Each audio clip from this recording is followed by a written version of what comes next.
Hello everyone, and here we are. Welcome to our AskALLi Creative Writing Salon. I'm here with Mr. Dan Blank. Hello, Dan. Hello. And we are going to talk today about a subject that is very live in the indie community right now, and that is collaboration. So how to work with ghostwriters, other writers, mentors, coaches, whoever might be able to help you with your writing and improve your craft and improve your likelihood of communicating well, improve your likelihood of getting the writing finished, and all of those things. Collaborators can be really, really useful. So Dan, you've been thinking a lot about this topic, I believe. Yeah, this has become an obsession of mine recently.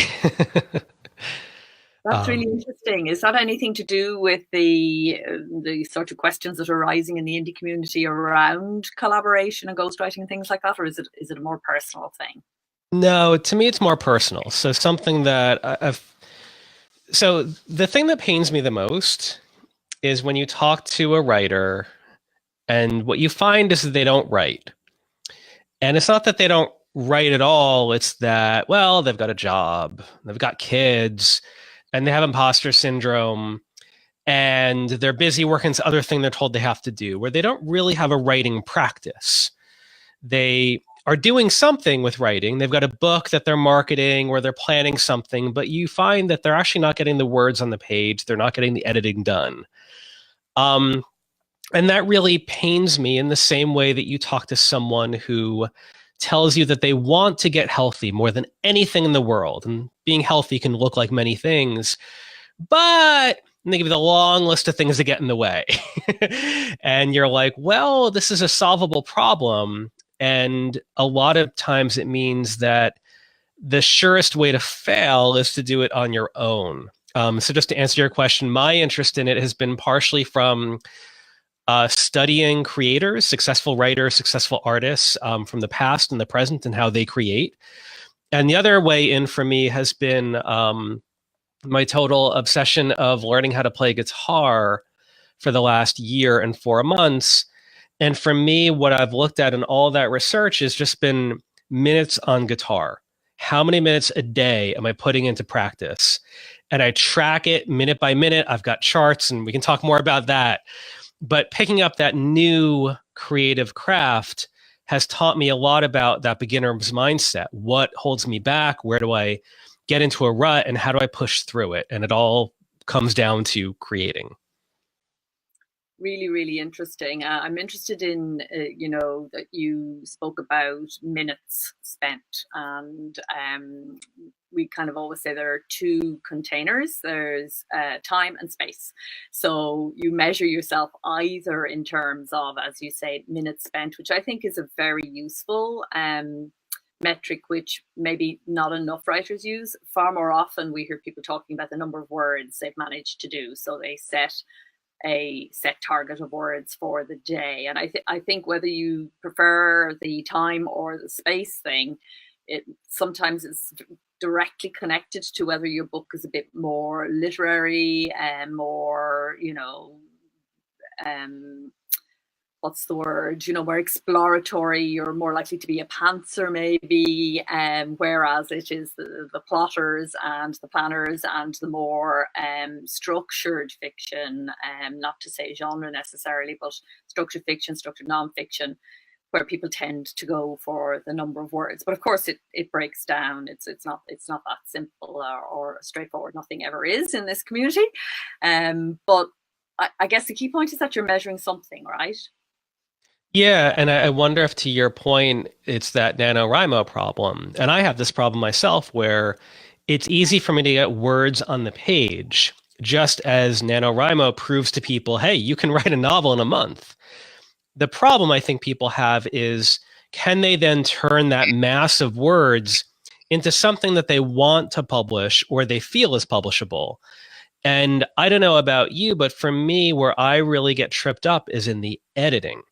Getting words on the page is I'll say easy, But getting to feel like, oh, this book has a narrative arc and this is what I want to say, like that is much more subjective. And I think that I would imagine trips up other writers as well. I think so, and I find with beginners, and we talk about more advanced writers, more experienced writers, and emerging writers in the moment. But I think particularly with beginners, they don't even think of that process as writing. Whereas I think for me, certainly just speaking personally, and I think for people who have written more books, really, I only think the writing is almost starting at that point when I have that rough. It's almost like you're a sculptor and you have to find the right block of marble, and then only then can the sculpting begin, kind of thing. I feel that way about the first draft, getting that part out and down, as you say, that's easily measurable. But how do you measure in words the editing process? And if you've been using words, words on the page as your metric and as your measure for this is me doing my writing, then when you move into, the draft is only the fourth stage in the writing process. There are 3 stages to go still after that. How do you measure those if you only using words on a page as your metric? Any thoughts on that? Yeah, I think that's where I got to time. So for me, I use time blocking for a lot of things. And the idea here is that I'll actually, on my calendar, block out times, block out a chunk of time to write or to, in this case, practice guitar. And I think the thing that I've picked up from a lot of other writers is if you can spend like 15 minutes even writing, for the next couple hours it's in the back of your head. Even that works with editing really well too. So the idea of time blocking is that you're spending time with the work. Maybe it's editing, maybe it's proofreading, maybe it's something else. But what it means is that every day you're showing up for this.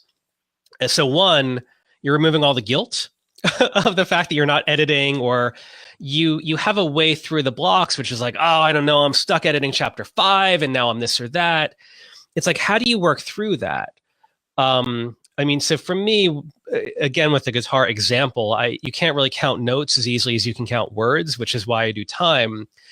But one thing I picked up, I follow a whole bunch of guitar instructors online, and the thing that kept hitting me over the head like a sledgehammer was you follow these instructors and they're inspiring and they're helpful. Every one of you, when they talk about their bio, their history, they get to a point and they say, yeah, I was able to practice a couple hours a day, but then I got serious. And for a long time, I was playing 8 to 10 hours a day, every day for years. And this is a very certain kind of person. Writers don't need to write 10 hours a day.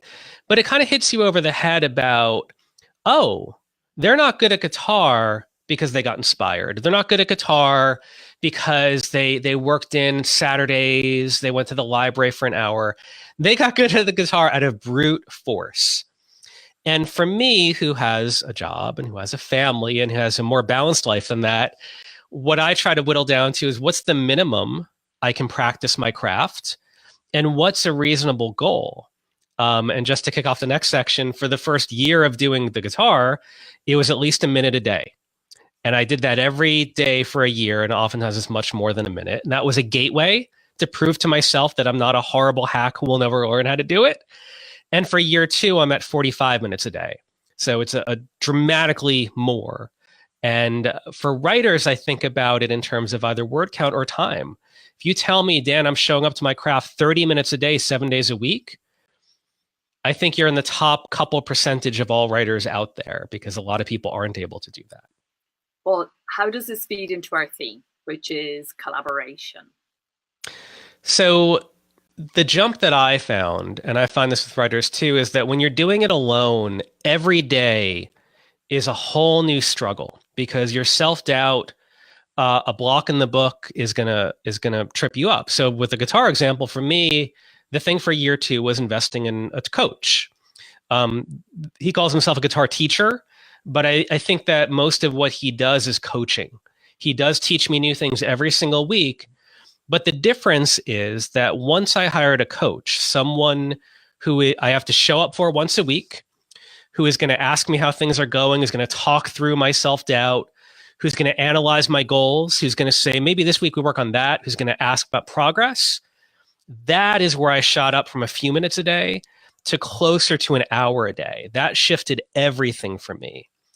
And when I talk to writers, I often find that those who are pros or serious amateurs, they often have some kind of collaborator. And we'll talk about all the ways that can be. But I think the key is that when you're alone with something, every day you wake up and you can feel all kinds of self-doubt. And having a collaborator helps pull you out of that in a variety of ways. Yeah, and I think even if it's not self-doubt, I mean, self-doubt is something that people in the community who suffer from self-doubt talk a lot about, and it is definitely doubt, is one of the, it extinguishes the creative flame, doesn't it? It's just it really is a damper, a quencher. It's if you have to find your way to dissolve it, if you're going to create. But there are lots of other ways I think that we can kind of, over busyness is another one, whereby you just think you can't get to your book because you've got this on or you've got that on, where really what you've got there is a priorities issue, not a busyness issue, and so on and so forth. There are many ways in which we can avoid getting the writing done. And if we're not meeting our measure, which is why we spent that bit of time at the beginning talking about the measures in this show about collaboration, if we're not meeting our own measures and you're finding a week is going by and a month is going by and oh dear Lord, a year has gone by and I haven't done all of what I keep on saying I'm doing, and I'm kind of doing, and I'm turning up a bit, and I'm making some progress, but I'm certainly not meeting the goal that I thought I would meet when I started off here. This is where you need to start thinking about, would a collaborator help me, and what form would I like that collaboration to take? What form do I think would be most useful? And this in itself is an exploration, because you may think you need one kind of collaborator and you may in fact need a quite different one. So do you want to go through a little bit the different types of collaboration that a writer might find useful, and let's say the biggest benefit of that particular type of collaborator? Yeah, and before I do that, I just want to tack on to something that you said before about, you have this goal and you're not meeting it. I think that when you have a collaborator, no matter what forum we go into, two things that help is when you have a date on the calendar of when you're meeting someone, any kind of collaborator, suddenly it becomes a priority because it's on the calendar. And the example I love with that is when you hire a personal trainer at a gym. Having a gym membership means no one at the gym cares if you show up. And what happens is you stop showing up to the gym. So when I had a personal trainer, his name was Brad. And the thing about that is, like, Brad is waiting for you. And I could care less about working out, about the gym, about throwing the money down the toilet, but you're not going to piss off Brad. Brad is waiting for you, and Brad's got muscles, and you're not going to let him down. And the other thing with that too is I think paying helps. I think when you put money on the line, even if it's a few bucks, I find that I treat responsibilities where I am paying money for, I treat them dramatically more seriously than when they're free. And I see that even in the work that I do, where if I teach a lot of online programs, it's a free thing. People treat it like, oh yeah, I'm going to try to show up for it. When they pay, they show up. So I try to use money as a motivator for myself as well, because I know where I put my money, I'm going to put my focus. Right. Right. All right. So let's talk. You've touched off there, and the most obvious one, you being a coach, you've touched off that there. So let's talk about coaching first. That's a very straightforward sort of transaction. You find a good coach, you pay them some money. What's the big advantage of a coach? So the coach, I think the big advantage there is, one is that you're paying them. Two is that their role as a coach is meant to move you through a process. So this is not an editor who's going to say, well, let's talk about your story, and which is, by the way, awesome. A coach, I think, is someone who understands your goals. They understand a place you want to get to. And I think that they're really good at recognizing where people trip themselves up. And this is where I can see people who get stuck in a project and they keep reinventing it. And it's like, well, they're all editors there. They're all content creators. So they keep approaching it from scratch. Whereas I think a coach is not just maybe an expert in writing and editing, but they're actually knowing how to move you through milestones. And when something happens, they're like, oh, this week was crazy, my kid was sick, whatever, whatever. They see that with empathy, but they also say, oh, this is where you're going to get stuck because now you're off track and you feel, you know, that sort of a thing. So I think with a coach, part of it is that you're paying them, which I think really helps. And the other part is that hopefully they are understanding not just the writing process, the editing process, but the idea of how to move you through it, which I think is a special skill in and of itself. Yeah. And while some people listening might think that paying is a disadvantage rather than an advantage, I agree with you on that. I think what we invest in, we value. And also what I have found with coaching over the years is those great questions that coaches always ask, you know, because coaching is essentially a series of questions really that as you find your answer, as you kind of move and make your progress, those great searching questions. Because sometimes when we get blocked in our writing, the reason we're blocked is not necessarily a craft issue or, you know, that we can't do it, or it's not often not the reason we're feeding ourselves in our head about busyness or whatever. There's some emotional block there that we need to kind of unravel a bit. And I think coaches are highly trained in that and very experienced in that, and can be very, very useful in moving you forward for that reason. How would you differentiate between coaching and mentoring? A mentor to me is it's very different in a way where a mentor doesn't have quite as much skin in the game. So a mentor has been there and done that. They are willing to kind of get in the trenches with you on some regularity. And so they feel a part of your journey. They feel a kinship with you. They, you know, however you want to find that relationship. And they're giving you a sense of that. But it's sort of up to you to kind of live up to it. A coach to me is like, you know, they're on the field with you.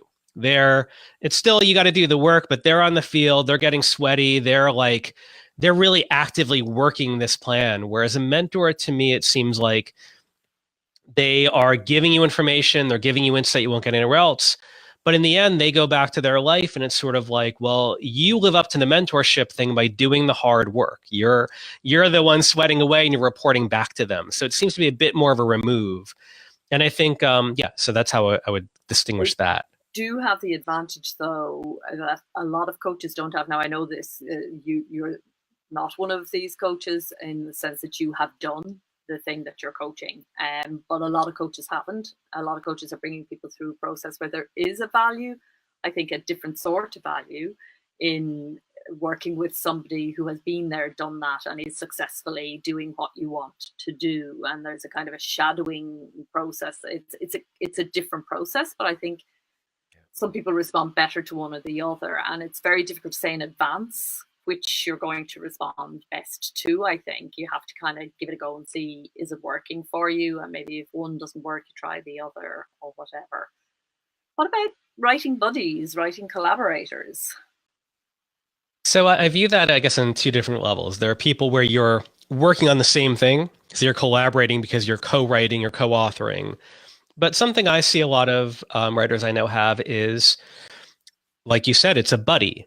It's someone who is working on a completely different work, but they're checking in with each other, and they're essentially accountability partners. They are people who are there to, you know, kind of cry on the shoulder of. It's maybe more of accountability, like, have you shown up this week? I did. It's check-ins, maybe on a weekly basis. It's someone you can text in a moment's notice when you're having a celebration, when you're having a breakdown. And I think it's a way to feel like you're not alone in that process. And I think this even speaks to something I talk to a lot of people about is with social media, is that we have so much access to other people now that one thing that happens is that we can scroll on our phone forever until we find a writer who's doing really well. And that makes us feel bad. And then we feel worse about our own work. And I think that when you have a real human being you communicate with as just a colleague, as a buddy, it helps you kind of both remind yourselves, like, you know, play your own game here.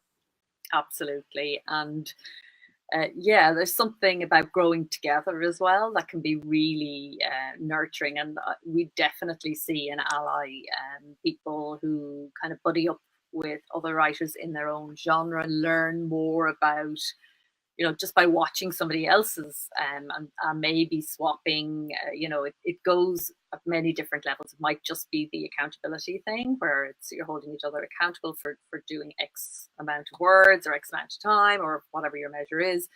But it can go all the way into, critiquing each other's work, swapping, doing, swap reads and all that kind of stuff, and promoting each other in the back of each other's books when it comes around to publishing time. So it can, and out of those relationships, we have seen the other kind of collaboration happen, whereby you actually, two of you get together to write the book, and one writes one chapter, one writes another, or some other way of kind of doing that together. Have you had experience of maybe ever coached anybody who worked as collaborators? Ever coached more than one to one? Not in the direct way, because usually the person, kind of I'm working with them on their work. But I agree, it's a different thing when you're both working on one piece of work, because that requires all kinds of understanding about what you're creating, ownership, creative process. A lot has to gel with that, unless it's the type of collaboration where you're contributing a chapter where it has to fit in, to a much larger, or one short story to a much larger thing, where to fit into a theme, and they might work with you on that. But the bottom line is your name's going to be on that chapter or that short story, where it's a little different. And I think a big part of that is personalities as well. I think a lot of people don't have collaborators of any kind because they don't look for it, but then I think that they don't learn how to really suss it out. What could a collaboration look like? What do I need? And I think it's a big responsibility too, because you have to be open and you have to have a good communication style. You have to make room for it. You have to look at what you're giving and not just what you're taking. And that asks a lot of anyone. And I think that's really a skill to develop as well. And a lot of the time, writers feel, oh, I don't have time for all that. I'm just going to get on with the writing.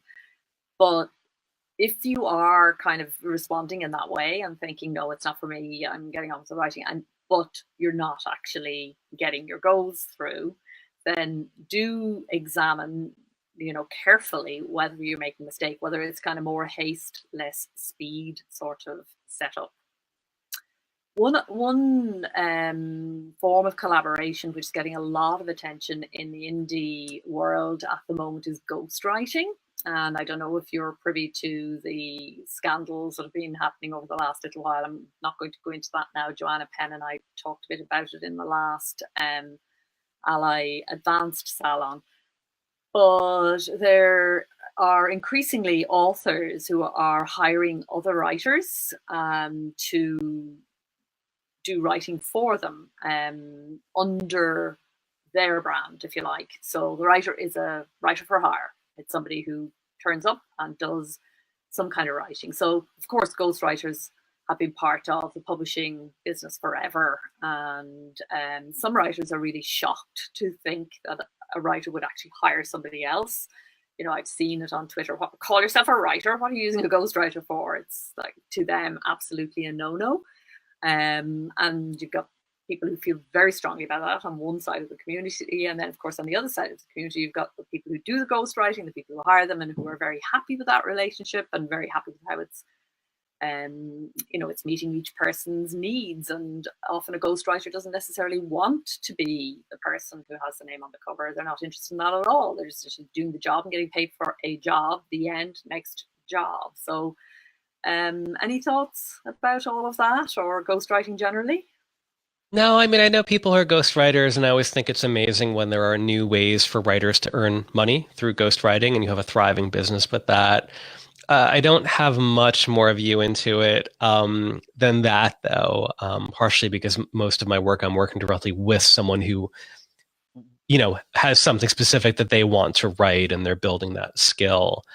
Although I can see how this could lead to lots of scandalous situations, as you alluded to.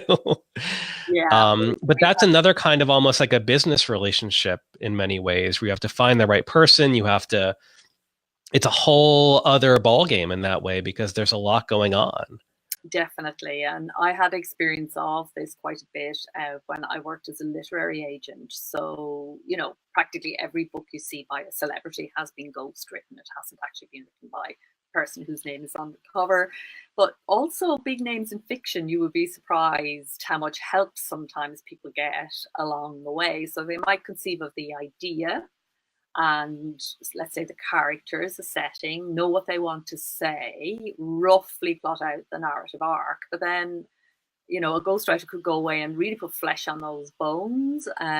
So it's one step up from developmental editing, in the sense that the words aren't there to develop, you know, they're actually laying down that text, which some writers, we were talking earlier about that being the easy part, but for some writers, that's actually the hard part. Then if they get all that text written by somebody else who has got the voice about right, then they can go in and do the edit and polish it off, and thereby write an awful lot more books than they would otherwise. We are also seeing in the indie world where people are hiring lots of writers within their world. So they create it's happening a lot in the fantasy genre, but also in, you know, various other science fiction and crime as well. It tends to be genre fiction where the tropes are fairly standard and laid out, so people can write into them with relative ease. And we're seeing, you know, for the big teams of writers being commissioned, so that books, because there's a lot of, if you're a writer who's working on the sell another book kind of business model, there's a lot of pressure to get the next book out and the next book and the next book. So, you know, we're seeing a lot of writers doing that. And yeah, some writers feel it's most unfair, you know, call that person a collaborator and put their name on the cover of the book instead of having the ghost writing arrangement. So I suppose what I'm trying to get to here is, in thinking about what kind of help you might need from a collaborator, be it a ghostwriter, a coach, a mentor, a co-writer, a writing buddy, whatever it might be, thinking very clearly about your end game, what you want out of it, and how you will get most satisfaction. You know, if you're the kind of person who would go off and hire somebody to do it and then feel the whole thing was just, you know, redundant, you didn't write it, and you're kind of ashamed of the fact that you got a ghostwriter, well, then clearly that's not for you. But there's a lot of thinking to be done, I think, about also your time, your money, your investment, you know, what you're putting in and what you're expecting to get back. And getting clarity around that can be tricky, do you think? Yeah, I mean that's the trick, because we're talking about a social thing. A lot of times it's not as easy as saying I'm going to get a mentor, because you have to think about, well, who do I know? Who could I know? How do I go from that?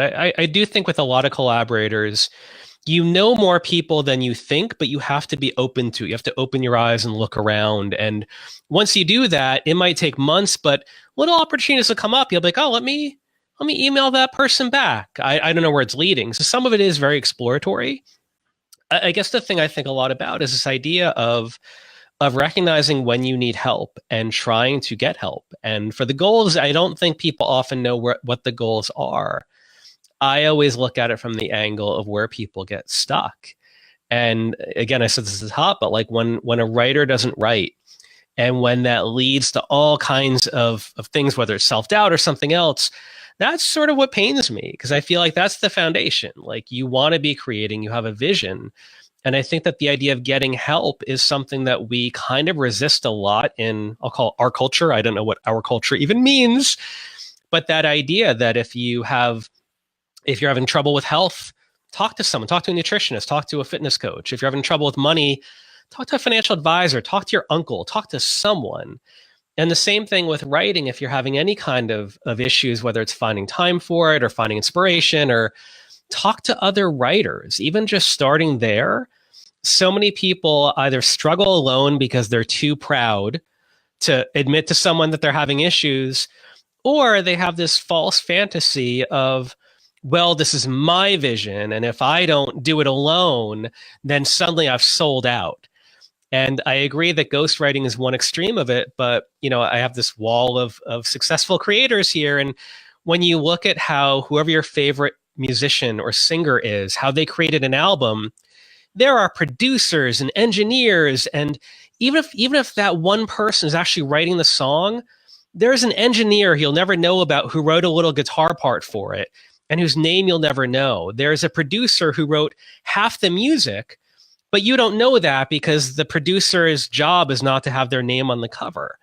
And that's a possible way that someone can create an album, and it's totally legit too. Absolutely. And I think you see it at its clearest in something like TV writing. So in the US, there is a culture of team writing, which has produced incredible TV over the last, say, 10 years. In the UK, there's always been this tradition of the single writer, which I think, you can see very clearly now as UK begins to adopt the team writing principles. You can actually see the level and the quality. So two minds coming together is actually multiplies things up exponentially. There's an exponential improvement. And I think we've overdone in the writing community the lone, solitary, creative genius who fires off stuff. It's never like that.